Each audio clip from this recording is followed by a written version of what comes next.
Bienvenue dans le podcast de Steve Haldeman, la littérature au 7e ciel.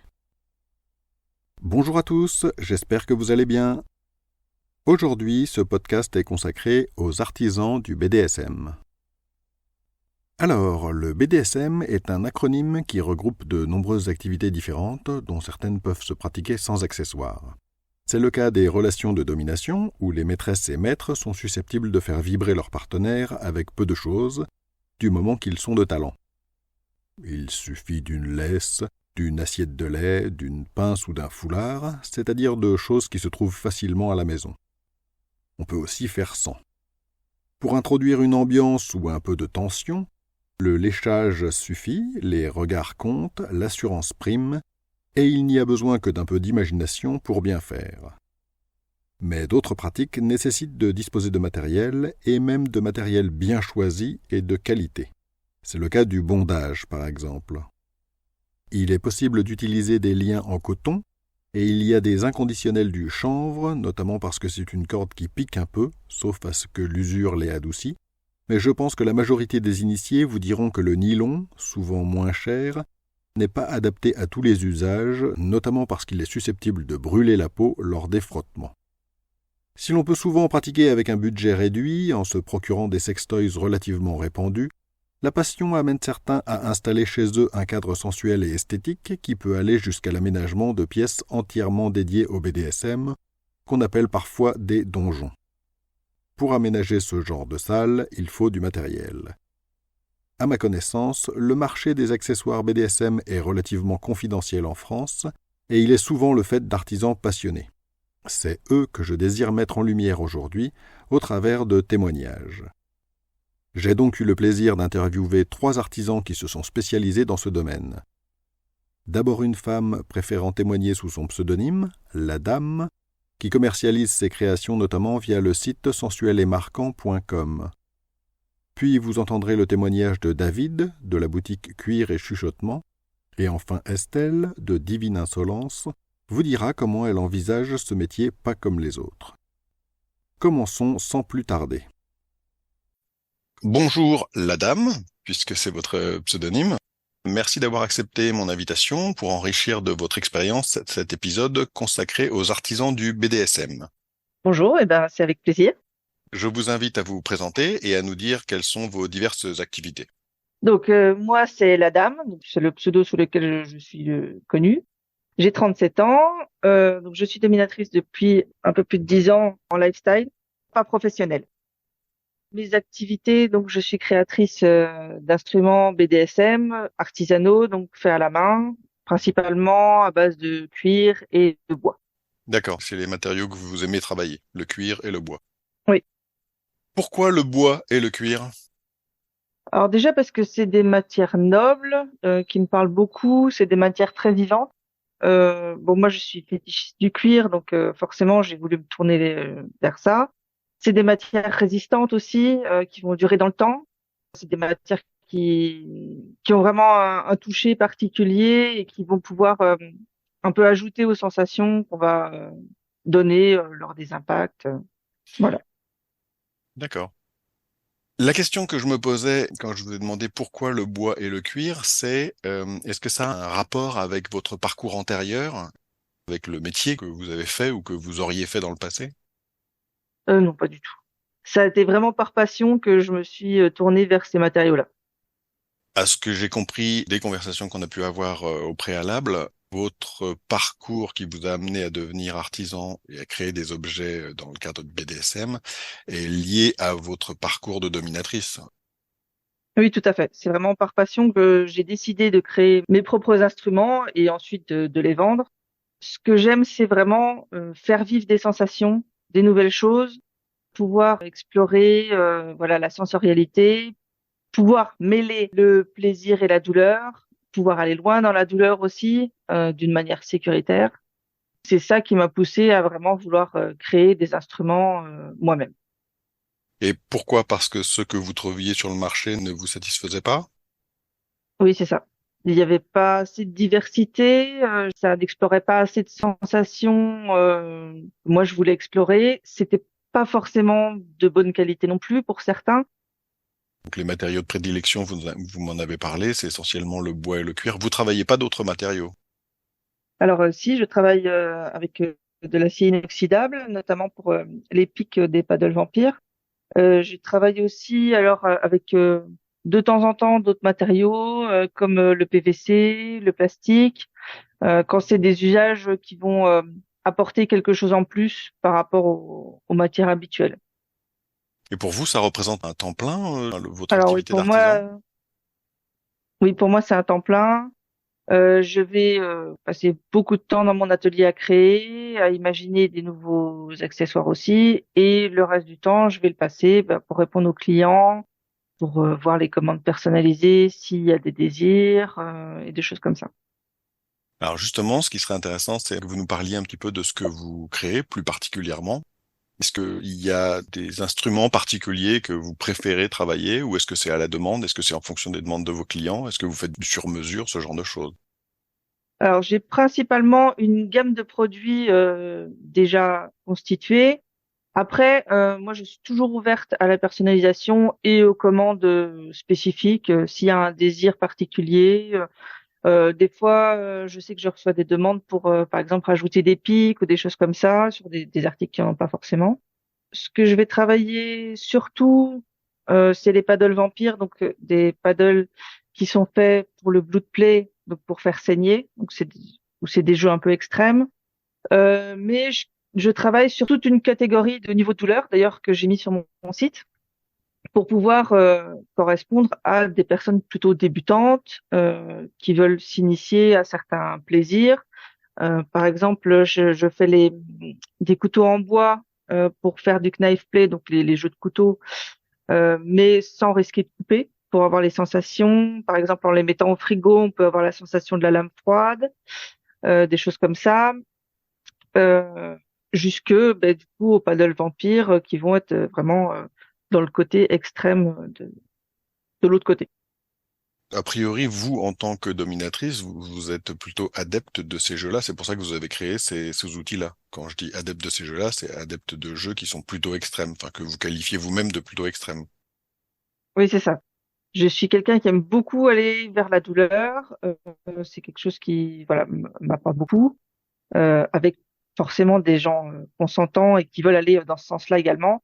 Et oui, j'aime pouvoir avoir les instruments à ma disposition pour pouvoir infliger beaucoup de douleur et aussi infliger beaucoup de douleur sans forcément devoir y mettre beaucoup de force afin de pouvoir continuer dans la durée. S'il y a des séances qui durent voilà quelques heures, c'est possible de pouvoir le faire avec des instruments où je sais que ça va faire mal sans que j'ai besoin d'y mettre trop d'énergie. Finalement, quand on parle de jeux extrêmes, on imagine qu'ils sont réservés à une catégorie de la population qui est relativement restreinte. Or, si vous y passez un temps plein, c'est qu'il y a quand même pas mal de gens que ça intéresse. Oui, en effet, c'est une grosse demande. D'ailleurs, ça fait vraiment partie de mes best-sellers, c'est toute cette gamme-là. Voilà, de personnes qui ont envie d'explorer cet aspect-là. Après, j'ai des personnes qui sont moins extrêmes aussi, qui vont pouvoir aller vers ces instruments-là. Par exemple, pour griffer. Il y en a qui les utilisent au lieu de taper, qui vont se servir des pics et faire des griffures, ce qui va permettre d'être beaucoup plus soft et d'utiliser l'autre côté aussi pour faire des fessées aussi, le côté bois, et ce qui va permettre aussi de pouvoir correspondre à des gens qui n'ont pas forcément envie d'aller dans l'extrême, mais à qui ça plaît quand même d'avoir ce petit côté un peu plus piquant. J'imagine que ça participe aussi au plaisir psychologique de se dire, je vais pas le faire parce que ça ne correspond pas à ce que j'ai envie de faire, mais c'est possible. Il y a un côté peut-être plaisant aussi pour vos clients qui ne sont pas extrêmes, mais qui apprécient le fait d'avoir un outil qui permet éventuellement d'imaginer l'être. Oui, le côté transgressif, un peu comme il y a beaucoup de transgressions dans le BDSM, d'aller pousser un peu, chercher les limites, faire peur et impressionner dans le jeu sans forcément aller aussi loin en finale. Par curiosité, pour avoir une idée, des paddles de ce type, vous en vendez combien dans l'année? Je dirais que j'en vends environ une centaine par an. D'accord. Ce qui fait quand même un chiffre non négligeable. Oui. Comment vous les commercialisez? Quel est votre réseau de distribution? Alors, je les vends principalement sur Etsy, donc qui est une plateforme normalement réservée aux artisans, et sur mon site, donc Sensuel et Marquant. Je vends aussi dans la vitrine de Cris et Chuchotements à Paris. Je crois que vous connaissez le club d'ailleurs. Je l'ai visité une paire de fois il y a quelques années, en effet, oui. Ah, je suis suivi, ça fait plaisir de savoir qu'on est lu. Je ne me souvenais pas qu'ils avaient une vitrine, mais Ah, c'est assez récent que j'ai mis ma vitrine. Ça fait peut-être un an, un peu plus d'un an peut-être. et vous vendez essentiellement avec ce club-là. Parce qu'il me semble que sur Paris, il y en a un certain nombre d'autres. Paris ou région parisienne, il y en a un certain nombre d'autres. Oui, là, c'est parce que l'opportunité s'est présentée. Ils avaient une vitrine libre, d'ailleurs, que j'ai remplacée pour avoir un peu plus d'espace. Donc, du coup, l'opportunité s'est présentée. Du coup, on a fait comme ça. Mais j'envisage prochainement de voir avec d'autres clubs et aussi avec Démonia. Ça vous arrive de faire des salons? Est-ce que vous participez à des réseaux de distribution de ce type, salons professionnels ou salons réservés au BDSM? Est-ce qu'il y a des salons d'artisans BDSM? Est-ce que c'est le genre de choses qui existent? J'ai participé à un salon l'année prochaine, principalement Femdom, sur Paris. Sinon, je n'ai pas fait d'autres salons pour le moment. Par contre, il y en a vraiment de plus en plus maintenant. C'est quelque chose qui se démocratise beaucoup. Mais ça va être surtout pour un peu des entreprises plutôt que des artisans parce que le prix des stands est assez cher tout de même. Et Oui, vous tout travaillez à fait. avec les sex shops, c'est quelque chose que vous arrivez à faire ou que vous n'avez pas forcément envie de faire? Vous préférez rester en distribution directe aux clients? Alors, les sex shops généralistes, non, ça m'intéresse pas vraiment. Ce qui va m'intéresser, c'est des sex shops spécialisés du style Démonia, où là, je sais que voilà, ils peuvent vendre de la relative qualité et où je sais que je vais pouvoir m'y retrouver. Vous diriez que dans le marché des accessoires BDSM, il y a, à votre avis, combien d'artisans en France? En France, il y en a tout de même assez peu, hein. J'en connais pas beaucoup vraiment basés en France, même sur Etsy. Non, j'en connais assez peu. Est-ce qu'il vous arrive de travailler avec d'autres confrères artisans? Alors pas pour le moment, mais c'est quelque chose que j'envisage et qui pourrait être très sympathique. Est-ce que vous désirez ajouter autre chose à ce que vous m'avez déjà dit, un sujet qui vous tient à cœur, un message à faire passer? Oui, le message que je voudrais faire passer surtout, c'est par rapport aux jeux de douleur qui sont souvent un peu mal vus par rapport au BDSM. Euh, je pense que le but premier, même quand on est sadique, déjà c'est un sadisme consenti, et le but premier, ça va être de ressentir des choses, de pousser un peu plus loin le plaisir. Et le fait de mélanger de la douleur et du plaisir, c'est un peu comme le chaud et le froid, et ça augmente un peu les deux en même temps. Et je pense que c'est quelque chose qui n'est pas forcément compris et qui gagne à être mieux connu. Bah, je vous remercie d'avoir partagé un peu de votre passion avec nous. J'incite les gens qui écouteront le podcast à aller voir sur le site les photos de vos réalisations ainsi que les liens qui mèneront à votre site sensuel et marquant et également à vos réseaux. Cela marque de façon un peu abrupte la fin de cette interview qui était une de mes toutes premières. Vous trouverez tous les liens évoqués sur mon site stevehaldeman.com à l'adresse de l'article que je mets en description. Je vous invite également à lire l'article, ou à écouter sa version podcast, que j'ai réalisé concernant l'établissement Cris et Chuchotements dont mon invité a parlé. C'est un endroit avec lequel j'ai une affinité particulière. C'est, en quelque sorte, un personnage à part entière du double roman que j'ai écrit avec Rose. Par ailleurs, en visitant son blog, j'ai déniché un article qu'elle a écrit et que j'ai trouvé très original et fouillé à propos des drapeaux des sexualités. Elle a accepté que je le publie sur mon site et que je l'adapte en vidéo sur YouTube. L'article et la vidéo correspondante sortiront la semaine prochaine. Je vous invite maintenant à entendre David, qui va nous parler de son parcours, de sa passion et de ses créations. Bonjour David, de votre boutique Cuir et Chuchotement. Merci d'avoir accepté mon invitation pour enrichir de votre expérience cet épisode consacré aux artisans du BDSM. Dans un premier temps, je vous invite à vous présenter et à nous dire quelles sont vos diverses activités. Bonjour, merci de m'accueillir en tout cas et de m'avoir invité. Je suis David, je gère la boutique Cuir et Chuchotement, en tout cas l'artisanat Cuir et Chuchotement. Je fabrique essentiellement des articles BDSM en cuir, colliers, menottes, martinets, voilà, diverses choses. C'est mon activité artisanale, on va dire. Est-ce que vous pouvez préciser votre âge, éventuellement votre région?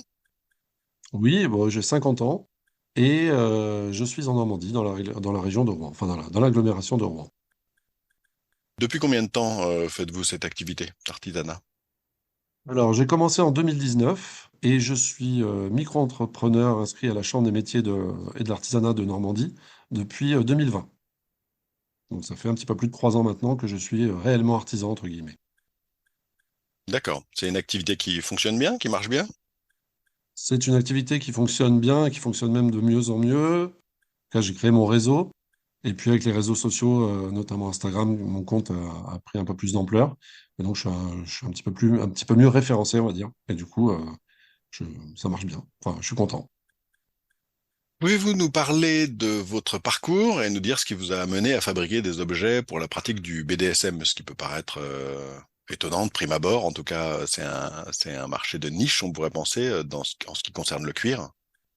Ouais, tout à fait, c'est un marché de niche. Bah, j'ai commencé tout à fait par hasard. J'avais envie de créer de mes mains. J'avais des amis qui sont eux-mêmes artisans dans le bois, dans le métal, dans la laine, différentes choses. Et j'avais envie de créer de mes mains. Je trouvais l'ambiance de l'atelier assez sympathique, l'utilisation de certains outils aussi. Et puis, je me suis lancé par hasard. J'ai acheté un kit d'outils sur Internet pour travailler le cuir, parce que je me suis dit que le cuir pouvait être intéressant dans divers domaines d'ailleurs. Et j'ai acheté un kit d'outils et puis je me suis lancé et j'ai créé un collier BDSM. Alors pourquoi l'imagerie BDSM et l'esthétique BDSM m'intéressaient? Je n'étais pas forcément pratiquant moi-même. Donc j'ai créé un premier collier qui était vraiment tout pourri, je peux le dire aujourd'hui. Mais j'étais déjà content de moi. Et puis j'ai continué parce que la matière m'a plu, le contact de la matière m'a plu, les outils m'ont plu. Et j'ai continué comme ça, et voilà. Et petit à petit, on apprend aussi, on se développe, et on développe des compétences, et on se découvre des talents qu'on soupçonnait pas. D'accord. Et donc aujourd'hui, vous ne fabriquez plus que des objets à destination des pratiquants BDSM, ou vous fabriquez aussi Euh, autre chose à la demande? Pratiquement, oui, je peux fabriquer autre chose à la demande. Alors sur mon site, j'ai notamment de la petite maroquinerie, des ceintures, mais effectivement, je me suis engagé dans cette voie-là, et c'est vrai que quand on commence à être référencé dans cette optique-là, c'est difficile après de partir un petit peu dans tous les sens. Et puis, il y a des techniques qui sont un peu différentes aussi quand on fabrique des sacs à main ou je ne sais pas. Donc voilà, donc je suis resté là-dessus, effectivement. Mais là, à l'occasion, je peux fabriquer des sacs qui sont souvent destinés à transporter le matériel BDSM d'ailleurs. Mais j'ai des commandes en cours de sacs, par exemple, pour ça. Quand vous dites que vous n'êtes pas forcément pratiquant BDSM, c'est parce que c'est un sujet que vous n'avez pas envie d'aborder, ou c'est parce que effectivement vraiment c'est juste uniquement l'esthétique particulière de certains objets BDSM qui vous attiraient? Alors, il y a 4 ans, j'étais pas pratiquant particulièrement, effectivement. Depuis, je participe à évidemment, j'ai rencontré des gens et j'ai rencontré un réseau local. Et depuis, je participe pardon, à des munch, des munch and play. Et du coup, c'est vrai que je pratique un peu, ouais, maintenant. Ce qui n'était pas tout à fait le cas au début, et ce qui m'aide aussi pour la création de certains objets, parce que quand on les utilise, ou on a l'occasion d'avoir des retours de gens qui les utilisent, bah, c'est plus facile de savoir ce qu'il faut faire ou ne pas faire, la densité de l'objet, etc., etc. D'accord. Ce qui est assez original de se dire que vous avez découvert le BDSM par le biais de votre activité d'artisan. Oui. Après, peut-être que c'était en moi quelque part, hein, c'est possible. Mais Oui. je me suis jamais trop posé la question. Mais je pense que si j'avais vraiment pas aimé, je serais pas allé là-dedans. Mais oui, c'est arrivé un peu à l'envers, on va dire. Est-ce que vous pouvez évoquer vos métiers antérieurs ou le métier actuel que vous faites en parallèle de votre activité d'artisanat? Oui, j'ai donc un vrai métier entre guillemets à côté qui m'occupe la plupart du temps parce que je suis en micro-entreprise, mais c'est une activité secondaire. Je suis passé à 80% dans mon vrai métier qui est bibliothécaire. Alors ça m'a aidé pour la création artisanale puisque bibliothécaire, c'est rechercher de l'information. Et bah, pour rechercher des tutos, pour rechercher des fournisseurs, pour rechercher des tanneries qui permettraient d'acheter du beau cuir, bah, tout ça, ça m'a aidé pour les recherches, quoi. Vous n'aviez pas forcément d'expérience auparavant dans la maroquinerie. Pourquoi ce matériau-là en particulier? Il y en a plein d'autres. Enfin, il y a des gens qui fabriquent dans les artisans BDSM, il y a des gens qui fabriquent des meubles, il y a des gens qui fabriquent Eh des bien, objets en... parce que j'ai trouvé que le cuir, on pouvait démarrer avec peu d'outillage. Quand je disais que j'avais des amis qui étaient artisans eux-mêmes, qui travaillent le bois ou le métal, et je sais ce qu'il faut comme apprentissage, comme diplôme, comme compétences techniques et comme outillage et machine pour travailler ces matières-là. Ce qui n'est pas le cas avec le cuir. On peut travailler le cuir avec une dizaine d'outils, 10-15 outils, on peut travailler le cuir. Après, on peut développer évidemment, mais donc ça me permettait de démarrer facilement, entre guillemets. Et puis parce que je trouvais que c'était une matière intéressante et j'avais d'autres idées au départ, et puis finalement, je suis jamais allé là-dedans. Et donc, je suis resté dans le BDSM. Voilà. Et je m'y D'accord. plais. Super, c'est mieux de faire quelque chose qui nous C'est passionne. mieux, ouais, exactement. Ouais.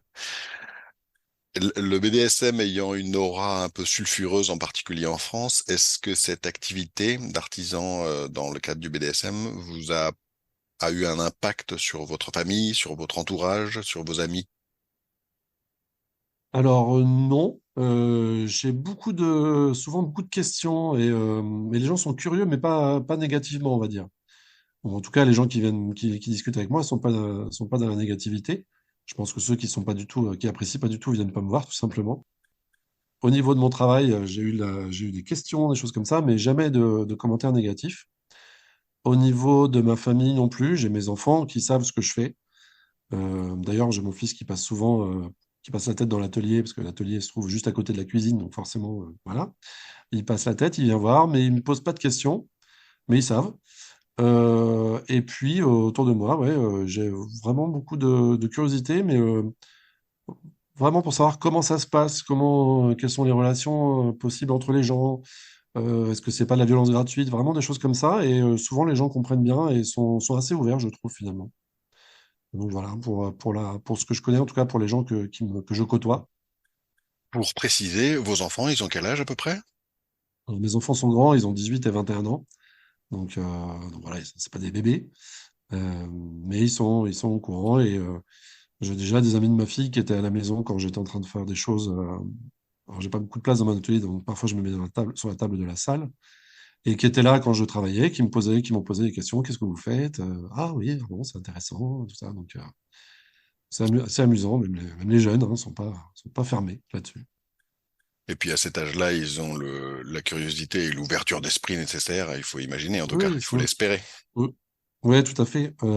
Après, je pense qu'il y a des choses bah, on va parler de 50 nuances degrés, mais je pense que les livres et le film, et les films 50 nuances degrés ont fait aussi en sorte qu'il y ait une espèce d'ouverture là-dessus et que des gens qui n'étaient pas du tout pratiquants s'y intéressent ou en tout cas sachent que ça existe et que c'est pas forcément négatif et que c'est pas de la violence gratuite. Voilà. Je pense que ça a joué aussi sur le grand public, on va dire. Ce qui n'était pas forcément ce qui était espéré par l'auteur, qui en a une vision négative de ces pratiques.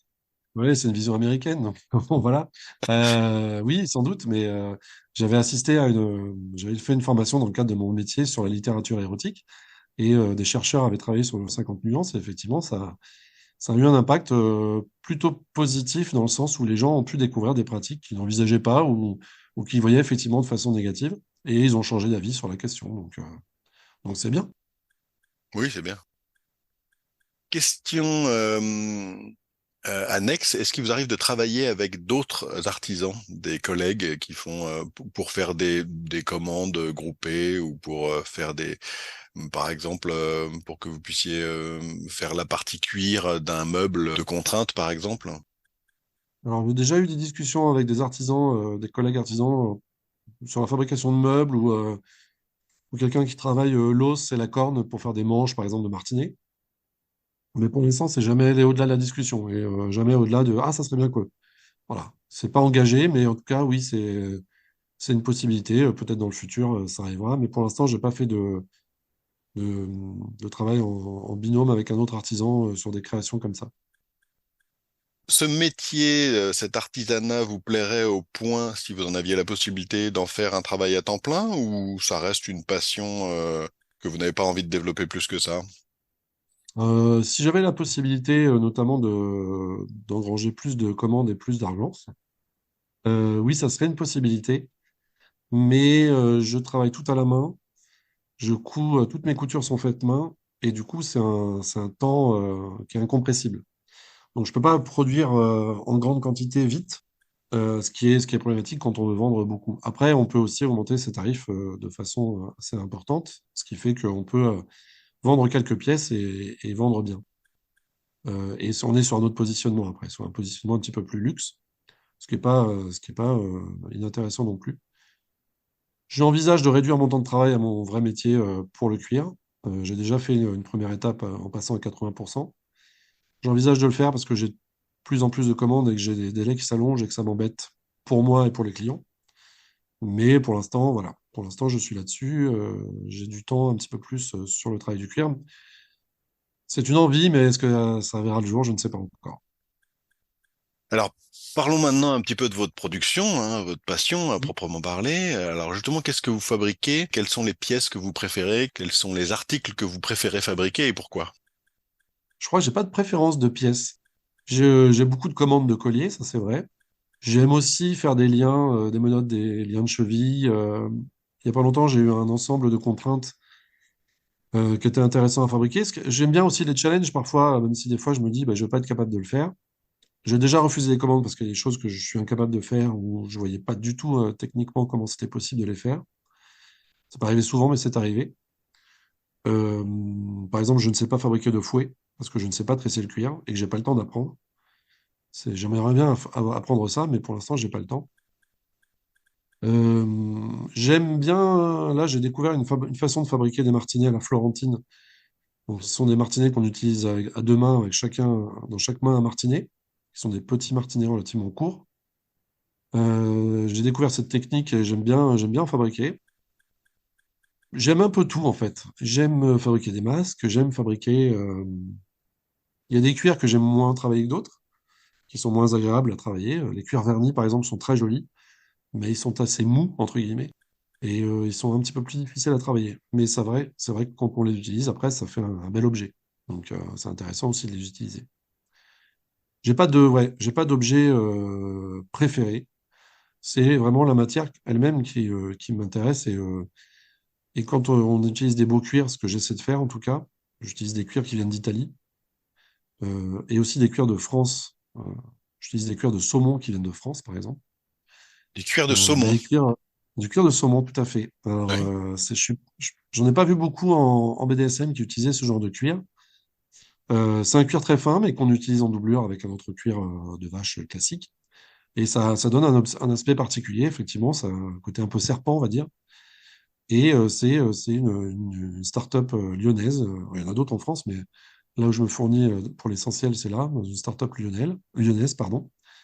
Euh, et ça fait des belles peaux avec des belles couleurs et des beaux reflets. Enfin, ça change un peu. Pour les autres cuirs, effectivement, j'achète des cuirs dans une tannerie en Toscane.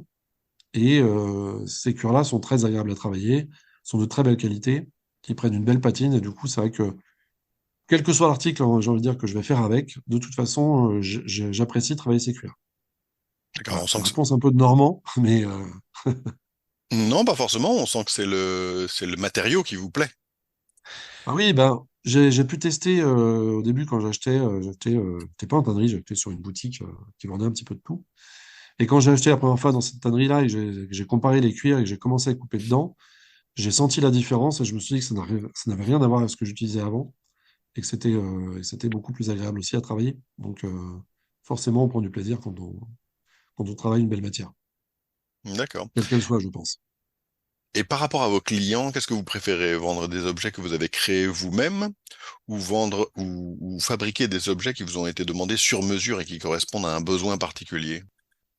Alors, j'aime bien, effectivement, quand les clients me demandent un objet spécifique, particulier, parce que j'aime bien aussi être un peu conseil, donner des conseils sur les choix de couleurs, les choix de fils, le mariage entre les fils et les cuirs, enfin voilà, différentes choses, ou entre la bouclerie et la couleur du cuir. Enfin, j'aime bien être aussi un peu conseil là-dessus. Après, il y a des gens qui savent exactement ce qu'ils veulent et de toute façon, voilà, on sent dans la discussion que de toute façon, ils sont focalisés sur une couleur en particulier ou sur un- une esthétique en particulier. Donc, il est pas question de leur faire changer d'avis.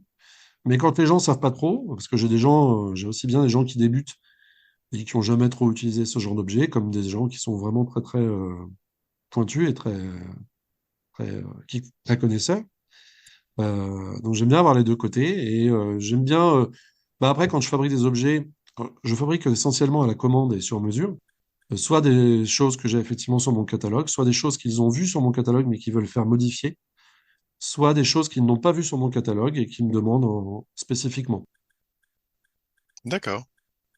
Maintenant, j'aimerais bien que vous me donniez une idée de votre, enfin, du marché sur lequel vous êtes. Est-ce que vous avez une vision du marché des artisans ou des accessoires BDSM en France? Et est-ce que vous avez une connaissance de ce qui peut se faire dans d'autres pays? Est-ce que ça a un impact sur votre travail?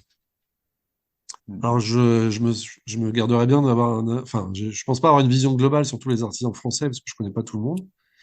J'ai déjà fait des salons, notamment il y a fin septembre en Normandie, on a eu un salon fétiche à BDSM qui était le premier dans la région, où j'ai pu rencontrer des artisans que je suivais déjà, artisans qui travaillent le bois, qui font des paddles en bois, artisans qui fabriquent des martinets, des menottes, etc., mais en caoutchouc surcyclé, utilisent des pneus de vélo, de voiture, de tracteur, etc.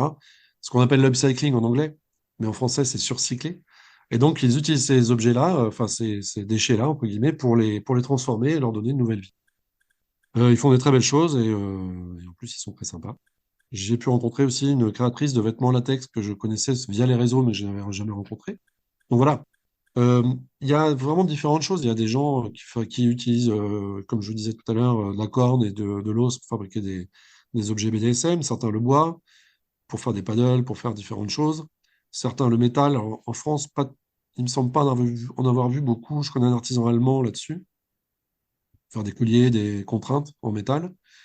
Euh, Après, effectivement, je connais pas tous les artisans, mais en tout cas, ceux que j'ai rencontrés sont souvent des petits artisans, entre guillemets. Ce sont pas des grandes, c'est pas l'industrie, quoi. Soit des couples, soit des individus. Et ça reste des créations de niche, mais qui ont il y a un marché dessus, effectivement. Les gens ont envie aussi d'avoir des choses faites en France avec des matériaux de qualité. Ils sont prêts à mettre un petit peu plus cher là, pour ça, parce qu'il y a une démarche derrière. C'est pas juste acheter sur Wish. Alors, je vais pas faire de la pub pour Wish, mais c'est pas juste acheter sur Shein ou Wish et d'utiliser des objets fabriqués en très très grande série, mais qui n'ont pas d'âme. Je pense que les gens, sur cette pratique-là, en tout cas, ont envie d'avoir des objets comme ça. Après, il y a aussi des gens qui vont acheter sur Amazon, etc., ou sur Wish, je vais en citer trois, ça c'est fait, qui vont avoir envie d'acheter un objet qu'ils vont avoir rapidement. Mais souvent, ce sont des gens qui pratiquent pas beaucoup, qui débutent. Et quand ils voient que les objets ne sont pas de qualité, ne sont pas la bonne taille, ils vont casser très vite, à ce moment-là, ils vont se retourner vers des artisans en France ou à l'étranger, mais qui vont permettre d'avoir des objets plus solides et plus leur correspondant vraiment. Je voudrais que vous puissiez me parler éventuellement de votre réseau, comment vous avez construit votre réseau, comment vous trouvez vos clients.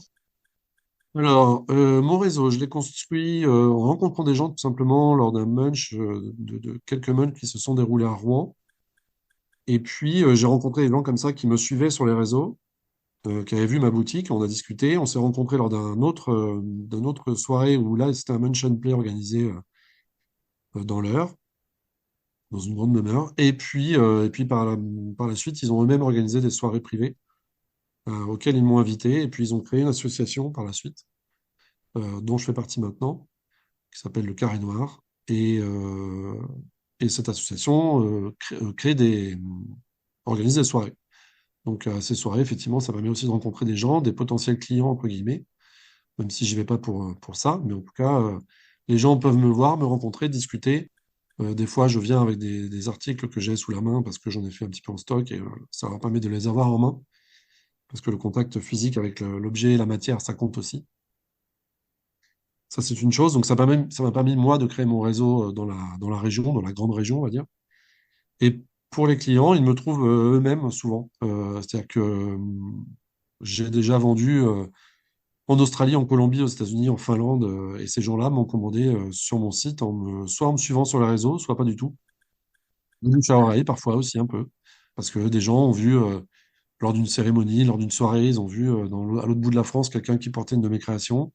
Et puis ils ont discuté, ils ont donné mon nom et ils viennent me voir après. Ça joue aussi. Le réseau joue beaucoup dans ce domaine-là. Oui, parce que si les gens sont contents de l'objet, du contact qu'ils ont eu avec l'artisan, forcément derrière ils vont en parler plus facilement et ils vont faire de la pub entre guillemets, en tout cas en disant, en vantant la qualité de l'objet, du cuir, et voilà, donc ça compte. D'accord. L'interview touche un peu à sa fin. Est-ce que vous voudriez ajouter autre chose à ce que vous m'avez déjà dit? Avez-vous un message à faire passer, un sujet qui vous tient à cœur? Et ben le message c'est n'hésitez pas à vous renseigner sur le BDSM, allez voir des gens. Ces gens-là ne mordent pas, enfin en tout cas pas de prime abord. Ce sont des gens, moi je me trouvais des gens sains, des gens très ouverts, des gens très respectueux, plein de bienveillance aussi. Et ça compte. Et franchement, quand j'y suis allé les premières fois, je m'attendais pas du tout à ça. Enfin, on a toujours une vision un peu, les gens sont habillés en noir, ils sont, voilà, ce qui est souvent le cas, mais pas toujours. Et c'est vrai que c'est une communauté assez ouverte et sympathique. Et voilà, ce sont des gens équilibrés et intéressants en plus, bien souvent. Donc, n'hésitez pas. Si vous avez une envie de BDSM, contactez des gens, n'hésitez pas à aller voir des munchs et par la suite, qui sait, vous pratiquerez. Eh bien, David, je vous remercie de nous avoir parlé de votre métier, votre passion. Je vous remercie d'avoir accepté donc mon invitation. Et puis, je vous souhaite une bonne continuation. Merci beaucoup, merci de votre invitation et puis au plaisir. Merci beaucoup. De la même façon que pour la créatrice précédente, vous pourrez retrouver les liens vers la boutique, les réseaux sociaux et des photos des créations de David sur mon site. Il a fait récemment un shooting avec une modèle qui met sensuellement en valeur les pièces qu'il façonne. Je vous invite maintenant à écouter le troisième et dernier témoignage de l'émission, celui d'Estelle qui nous parle de son travail sous sa marque commerciale Divine Insolence. Bonjour Estelle du site Divine Insolence, merci d'avoir accepté mon invitation pour enrichir de votre témoignage cet épisode consacré aux artisans du BDSM. Donc dans un premier temps, est-ce que vous pouvez vous présenter et nous dire quelles sont vos diverses activités? Oui, et bonjour, merci de m'avoir invitée. Donc Estelle, j'ai 33 ans, je suis artisan d'art cellier harnacheur, créatrice d'accessoires BDSM en cuir depuis 4 ans sous la marque Divine Insolence et je suis située dans le Périgord en Dordogne. Est-ce que vous pouvez nous dire ce que vous fabriquez? Alors je fabrique divers accessoires en cuir, ça peut aller des colliers, entraves, menottes, aux accessoires de frappe, type D'accord, paddle, martinet. Voilà. d'accord. Est-ce que vous pouvez nous parler, comme ça fait 4 ans, donc c'est pas votre métier principal, est-ce que vous faites à temps plein d'ailleurs ce métier-là aujourd'hui? Non, je le fais en dehors en fait de mon autre métier que je fais à temps plein. En fait, je suis animatrice prévention et tri des déchets, donc je m'occupe en fait d'éduquer les gens aux gestes de tri et en ce moment surtout, donc je travaille dans une structure qui gère en fait tous les déchets sur le département. Donc moi j'ai pour rôle en fait d'accompagner les usagers en fait aux règles de tri et surtout au volet sur les biodéchets avec le compostage. D'accord. Et vous faites ça à temps plein? À temps plein, oui. Ce qui fait qu'en plus de votre activité d'artisanat et puis votre vie de famille, j'ai envie de dire, ça vous fait des journées bien remplies, j'imagine. Oui, plutôt. On peut pas dire le contraire. En général, mes semaines sont très, très chargées. C'est souvent le cas des passionnés. Oui, malheureusement. Mais bon, quand on aime ce qu'on fait, comme on dit, on ne compte pas. C'est pas moi qui vais vous contredire. Donc, ce qui serait intéressant maintenant, c'est que vous puissiez nous parler, à moi et aux auditeurs, de votre parcours, de ce qui vous a amené à vous intéresser au métier un peu particulier d'artisanat pour le BDSM. Oui. Moi, j'ai toujours été passionnée d'artisanat, quel qu'il soit, pas forcément dans le milieu du cuir, mais étant cavalière depuis ma plus tendre enfance, en fait, je me suis dirigée naturellement vers le domaine de la sellerie. Et Mm. donc, évidemment, la question qu'on se Mm. pose, c'est pourquoi, parce que, à ma connaissance, pour avoir un petit peu exploré votre site, vous vendez Mm. essentiellement des accessoires BDSM. Alors, pourquoi le BDSM, c'est un peu particulier quand même comme objet? Oui. En fait, si vous voulez, moi, à la base, j'étais vraiment partie pour travailler dans l'équestre, mais je me suis rendu compte très rapidement que c'était un secteur difficile et bouché. Et donc, du coup, j'ai cherché qu'est-ce que je pouvais faire qui soit quelque chose qui me passionne, qui j'avais besoin en fait de trouver un but, hein. Je suis quelqu'un qui a besoin de faire les choses par but, par envie, par passion. Donc j'ai cherché un peu et je me suis dit en fait on était en pleine période où on commençait un peu à parler du BDSM. Il y avait des films qui sortaient sans les citer. Donc je me suis dit pourquoi pas. J'ai commencé à me renseigner, à parce qu'après, c'était un milieu qui m'intéressait, mais j'avais jamais passé l'a priori, si vous voulez, tout ce qu'on entend. Donc là, j'ai commencé à rencontrer des gens, à vraiment m'informer, et je me suis dit pourquoi pas. Et donc pendant ma formation, j'ai commencé à dessiner des pièces, des modèles, et à montrer à des personnes qui pratiquent bah, ce que j'étais capable de produire, à prendre les conseils et évoluer, et vraiment avoir une connaissance du milieu qui puisse en fait me permettre de créer des accessoires pertinents. Et c'est comme ça qu'en fait, petit à petit, ben, j'ai créé ma marque. Voilà. D'accord. Sur votre site, il Mhm. y a une photo de vous, a priori, avec un trophée, un joli trophée d'ailleurs, et on voit que vous avez un collier, sauf erreur de ma part. C'est la réalisation pour laquelle vous avez gagné quelque chose. C'était quoi? Enfin, qu'est-ce que ça illustre cette photo en fait? En fait, j'ai participé il y a quelques temps maintenant à un concours qui s'organise en fait sur la Dordogne et qui récompense les femmes artisans. Et je me suis dit que de toute façon, peu importe ce qu'on crée, moi je voulais montrer que même si je suis dans l'univers BDSM, j'ai toute ma place sur le devant de la scène parce que je reste un artisan. Donc je me suis présentée. J'ai pris mon courage à deux mains et je me suis dit, on va aller voir ce que ça donne. De toute façon, voilà, maintenant les mentalités évoluent. Donc j'y suis allée, j'ai amené quelques accessoires, pas forcément celui qu'on voit hein, sur la photo. Et j'ai parlé de mon parcours, je leur ai montré voilà, ce que j'étais capable de produire. Et à ma grande surprise, ben, j'ai remporté la première place. Donc j'étais très très honorée qu'on me mette sur le devant de la scène et que enfin on puisse reconnaître un artisan qui fait peut-être des choses qui pour la plupart des gens sortent de l'ordinaire, en fait, sortent du commun. Et puis ça m'a permis de mettre en lumière vraiment mon artisanat, mais aussi de montrer aux gens que le BDSM, c'est pas forcément ce qu'on croit, ce qu'on entend depuis toujours. C'est autre chose. Voilà. Et c'est comme ça que ben, du coup, j'ai pu être beaucoup médiatisée dans mon département, au moins.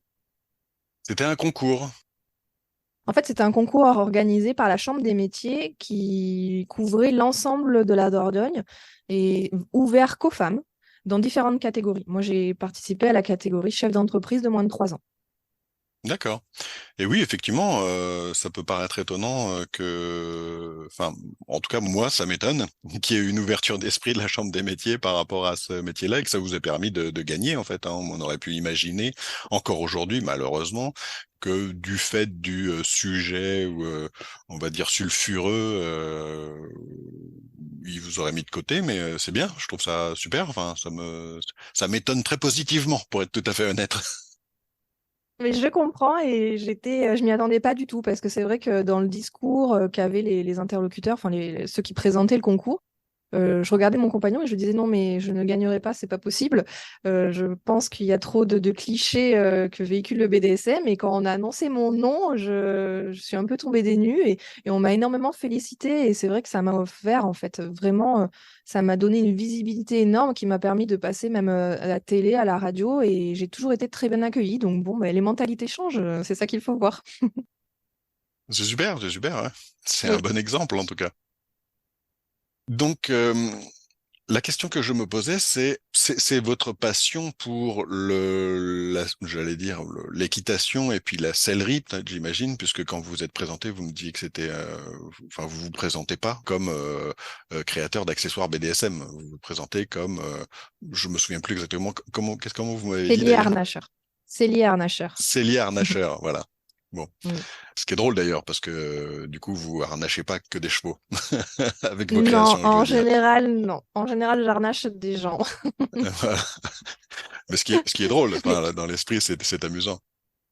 C'est aussi ce qui fait ma différence, c'est que moi, j'apporte peut-être un autre regard sur les accessoires, une autre touche. Parce que souvent, bah, il y a des gens qui pratiquent l'équitation et qui me disent, je reconnais en fait la touche équestre dans vos accessoires. Donc, je pense que c'est une force aussi. Et puis, du coup, ma formation m'a permis aussi d'avoir quand même des connaissances étendues dans le cuir. Et vous voyez, de créer des choses vraiment aussi dans la sécurité, parce que c'est très important pour moi, des choses non blessantes. Enfin, je connais ma matière, je connais la sécurité, je te couds à la main. Enfin, voilà, c'était important pour moi d'amener ça. Et je voulais vraiment me diversifier en fait des autres personnes qui pratiquent ce métier. Ça fait plusieurs fois que vous parlez de votre formation pour ceux qui nous écoutent et que ça pourrait intéresser. Comment vous avez fait cette formation? Vous l'avez trouvée où? Parce que ça peut paraître étonnant. L'artisanat, c'est pas un domaine que je connais du tout, donc si vous voulez bien en parler. Oui, en fait, ben, moi, c'est une reconversion que j'ai fait par le biais de l'AFPA. Et en fait, c'est les harnacheurs, j'ai toujours voulu faire ce métier, mais c'est vrai que j'avais des parents qui n'étaient pas trop pour, parce qu'après certaines études, on peut pas redescendre trop bas au niveau des paliers, comme ils appelaient ça. Donc, j'ai dû attendre d'être assez émancipée pour me rediriger vers ce domaine qui m'attirait vraiment depuis le début. Et donc, grâce à l'AFPA, j'ai réussi à rentrer dans cette formation et j'ai obtenu le titre de cellier harnacheur. Et votre formation initiale, pour comprendre, c'était quoi? Ah, moi, j'ai un BTS gestion et protection de la nature en spécialité éducation à l'environnement. Oui, effectivement, ça n'a Donc, pas rien à forcément voir. de lien direct. On comprend dans ce que vous avez dit que de la même façon que d'ailleurs David que j'ai interviewé la semaine dernière, que si vous créez des accessoires BDSM, contrairement à ce qui peut se passer pour d'autres artisans, c'est pas parce que à la base vous aviez une attirance pour le BDSM.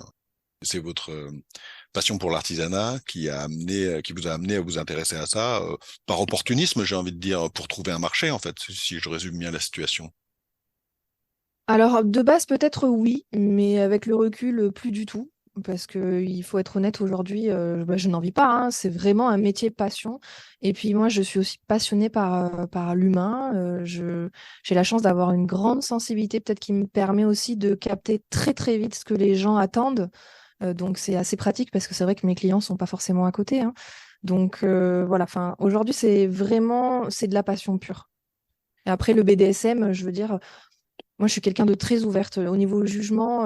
Je veux dire, voilà, je préfère questionner les gens pour essayer de comprendre leur fonctionnement et comprendre du coup les pratiques qui en découlent. Donc, comme je suis vraiment très ouverte, je me sens très très à l'aise dans ce milieu. J'ai la chance d'avoir des partenaires qui sont formidables, qui m'ont ouvert les portes, même sachant que je n'étais pas du tout du milieu à la base. Et aujourd'hui, je veux dire, je peux aller dans les soirées, je me sens pas du tout mise de côté, et eux ne se sentent pas mal à l'aise en ma présence. Vous parlez Oui, de soirée BDSM? oui, de soirée BDSM, pardon. D'accord, ok. Où vous allez montrer ce que vous faites ou c'est parce que vous pratiquez aussi en parallèle? Souvent, je vais montrer ce que je fais surtout. D'accord.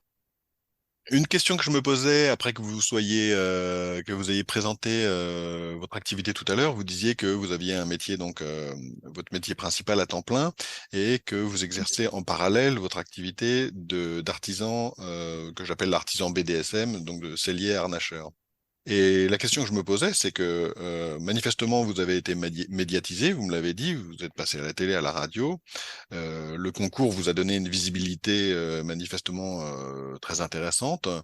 Donc la question que je me pose naturellement, c'est comment vous faites, comment vous organisez votre temps, comment vous arrivez à dormir avec ces deux métiers, ces deux activités en parallèle.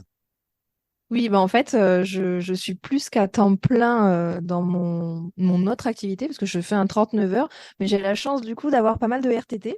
Et puis, bah, il faut l'avouer, bah, je travaille le soir, hein, donc des fois très tard, suivant les commandes, et puis après le week-end. Donc c'est vrai que j'ai pas trop de vie, mais comme je le disais précédemment, quand on aime, on ne compte pas.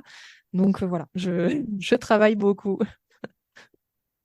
La pièce que vous avez sur la photo que j'ai évoquée tout à l'heure, sur laquelle Mhm. vous tenez votre trophée, la pièce de cuir que vous tenez, qui est un collier, arrêtez-moi si je me trompe, Oui, a l'air de très belle facture.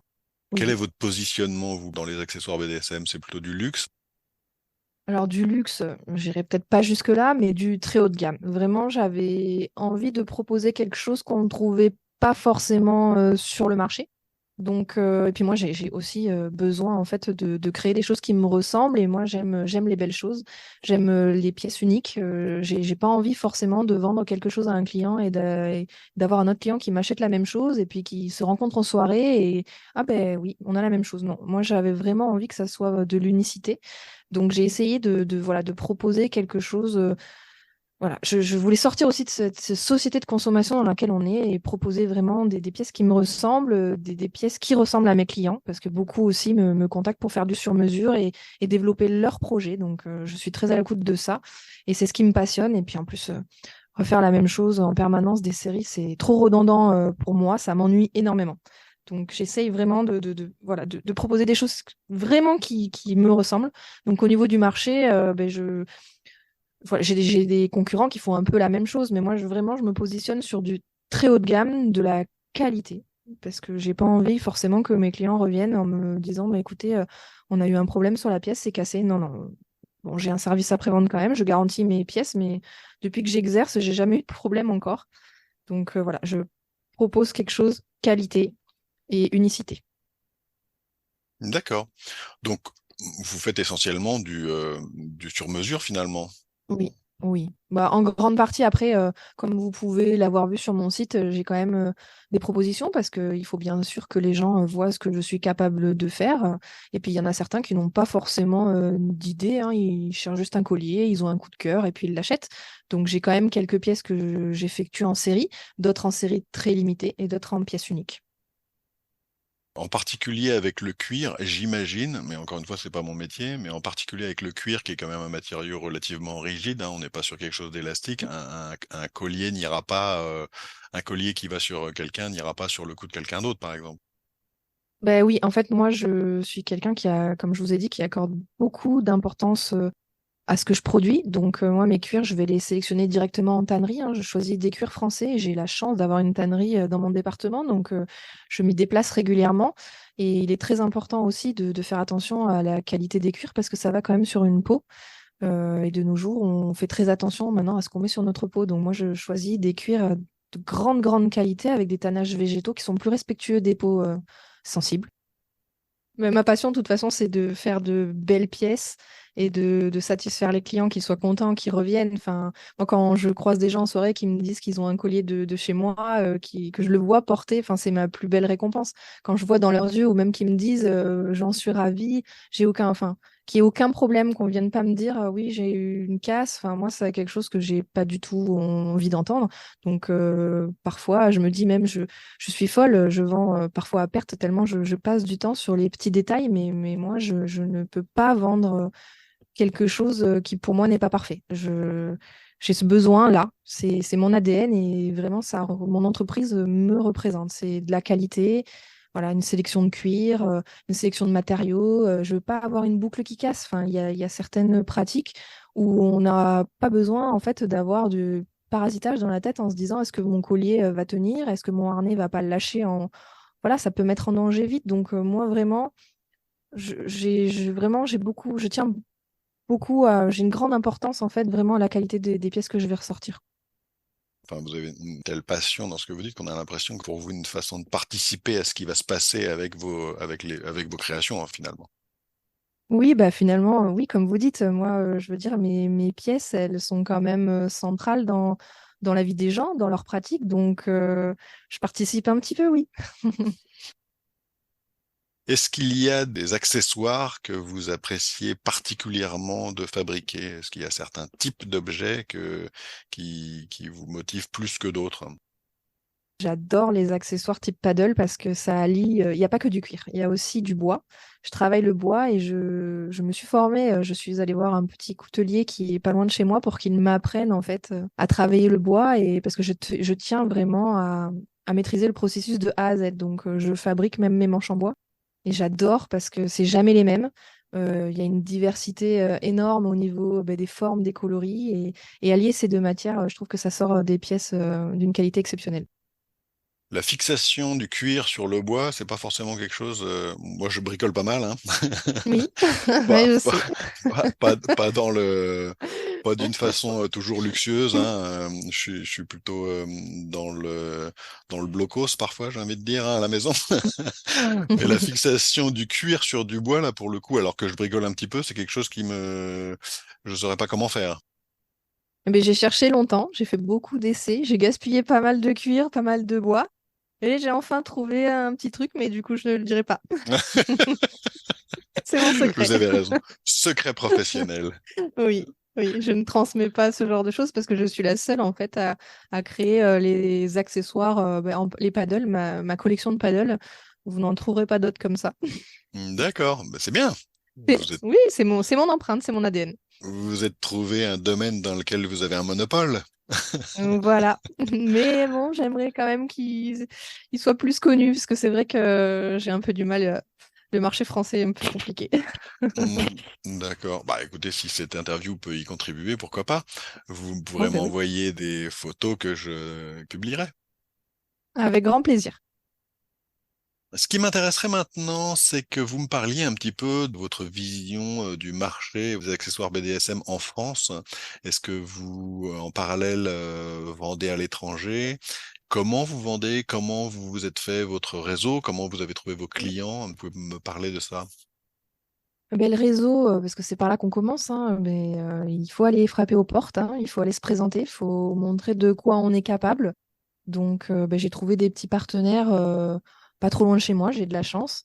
Donc, on a commencé à travailler, je leur ai montré. Et puis après, les réseaux sociaux, hein, de toute façon, ça n'a pas de limite. On touche la planète entière avec les réseaux. Donc, j'ai fait des pages Facebook, Instagram. Après, c'est Instagram souvent qui touche le plus parce que grâce au hashtag, maintenant, on n'a pas besoin forcément que les gens nous suivent pour nous voir et voir le travail qu'on fait.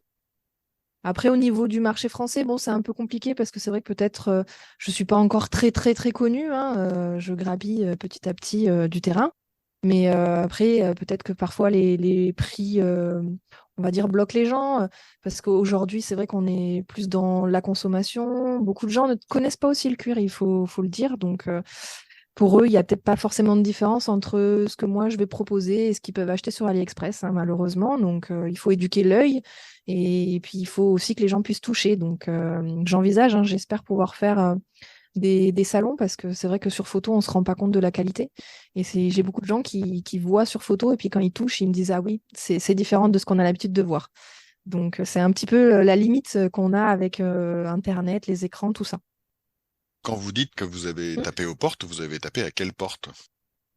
En fait, j'ai contacté des associations BDSM que j'ai trouvées sur Internet, que j'ai contactées via les réseaux sociaux, et après, je suis allée aussi me déplacer dans des donjons que j'ai pas loin de chez moi. Voilà. D'accord, donjon ouvert au public. Pas forcément, en fait, moi, enfin, ouvert au public, c'est des donjons où on peut louer, bien sûr, mais moi, j'ai contacté les gérants et je suis allée les voir en leur disant, voilà, je me présente, je fais ça, qu'est-ce que vous en pensez? Est-ce que ça peut vous intéresser? Voilà. Est-ce que vous avez des D'accord. conseils? Et Et ça donc vous, m'a ouvert d'autres portes. et donc vous disiez que pour l'instant, vous n'avez pas encore fait de salon. Non, parce que malheureusement, dans mon petit coin perdu de Périgord, il n'y a pas grand-chose. Et en France, c'est vrai que c'est souvent dans le nord de la France. Il faut avoir du temps et puis il faut avoir aussi un sacré budget à y consacrer. Et pour le moment, je n'ai pas forcément autant de temps que je le voudrais. Je vous l'ai dit, j'ai un métier prenant à côté. Mais j'espère que dans les années futures, oui, je vais pouvoir participer notamment à un salon qui est en Belgique pour pouvoir toucher un peu plus largement. Parce qu'après, moi, je vends exclusivement par le biais de mon site internet, hein. Même mes réseaux sociaux sont tous reliés à mon site internet. Et je vends aussi sur la plateforme Etsy, hein, en tant qu'artisan. Donc, j'arrive à quand même à toucher pas mal de continents en dehors de la France. Dans la mesure où c'est une passion pour vous, est-ce que vous envisageriez de réduire votre activité principale pour faire de la place à celle-ci? Bon, ben, j'aimerais beaucoup, hein. C'est sûr que ça serait un rêve de pouvoir me lever le matin et de faire, même si j'adore mon autre métier, hein, j'aime beaucoup le contact du public, la dimension environnementale me tient particulièrement à cœur, mais j'aimerais quand même vivre de ma passion, comme beaucoup de gens. Et aujourd'hui, vous en êtes pas là. Enfin, financièrement parlant, Non, pour l'instant, vous vous y retrouvez pas. non, non, pour le moment, non. C'est très, très compliqué. Mais bon, je désespère pas, hein. Peut-être un jour. Qui sait? On arrive sur la Allez. fin de l'interview. Est-ce que vous voudriez ajouter autre chose à ce que vous avez dit jusqu'à présent? Non, j'ai à peu près dit tout ce que je voulais dire, je pense. Moi, j'ai une question supplémentaire. Oui. J'ai vu que vous aviez, j'ai vu une photo, je ne sais plus exactement où je l'ai trouvée, c'était peut-être sur votre Facebook. J'ai vu que vous aviez participé à la création d'une chaise, que vous aviez créé des liens adaptés à une chaise, j'allais dire BDSM, hein, une chaise de Oui, contrainte ou un oui. siège de contrainte. Est-ce que ça vous arrive de travailler avec d'autres artisans? Pas assez à mon goût. J'aimerais plus travailler avec des artisans, mais oui, notamment cette chaise, oui, on m'a demandé en fait de réaliser les attaches en cuir. Elle est magnifique d'ailleurs cette chaise, elle est dans un donjon pas très loin de chez moi. Mais malheureusement, non, pas assez à mon goût. Mais j'essaye de développer le réseau avec des artisans ébénistes, peut-être pour créer des accessoires. Mais bon, c'est compliqué. Souvent, les artisans ébénistes, ben, ils sont pas forcément dans ce milieu, donc ils ont des a priori, il faut aller les rencontrer. Puis bon, travailler avec quelqu'un, c'est des fois aussi, il faut que ça matche. Oui, Donc c'est pas toujours évident. d'accord. Et une question que je voulais vous poser également, c'est donc vous travaillez dans un domaine, hein, on l'a bien compris, qui est un peu particulier, les accessoires, enfin le BDSM, les accessoires BDSM. Est-ce que ça a eu un impact sur la façon dont les gens vous ont perçu, même si vous me disiez que lors du concours, par exemple, vous avez trouvé les gens très bienveillants. Quel impact ça a pu avoir d'être connu à visage découvert en particulier dans ce métier enfin dans ce domaine particulier. Est-ce que ça a eu un impact sur votre famille, sur la façon dont vos amis vous envisagent? Alors moi, j'ai de la chance qu'on ne me reconnaît pas encore, hein. Quand je vais faire mes courses, personne m'arrête, tout va bien. Un impact sur ma famille proche ou mes amis, non, parce que de toute façon, j'ai toujours été très transparente, hein, j'ai aucune honte à ce que je fais et on m'a toujours énormément soutenue. J'ai de la chance, hein, ma famille a toujours été derrière moi à me pousser, à me dire de continuer les fois où voilà, il y a des jours où c'est difficile, hein, quand on y met toutes ses tripes, toutes ses économies et que ça n'avance pas. J'ai la chance vraiment d'être très soutenue là-dessus. Après, j'évite d'en parler au premier abord quand je rencontre quelqu'un. Au début, je le faisais et je me suis rendu compte que malheureusement, ça me desservait, hein. Les gens ne sont pas tous très ouverts. Donc, je laisse les gens me connaître sans cet aspect. Et de toute façon, ils finissent souvent par le découvrir sans que je leur dise.